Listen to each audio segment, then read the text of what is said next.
adot le hian nun let ling ti hla shil kwa tu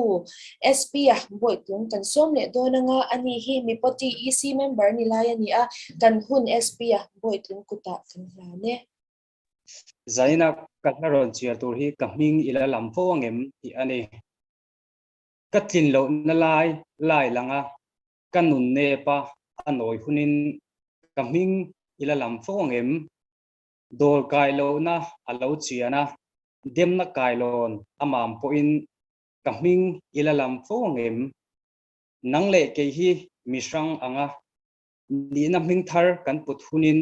kaming ila lamfo angem itleina thingthiang adana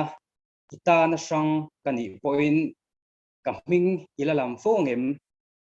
kan karatlang alo fia keilo poma iliam hunin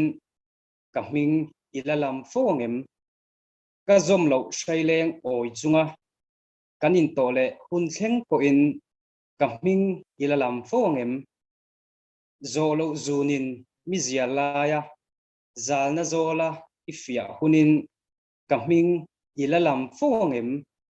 thlafam zun leng a zamrala thua thim nuaya ka tham po in kaming ila lamfo angem zo na zong zong chan ani a zo tu ka kalbo len hunin kaming ila lamfo angem kalome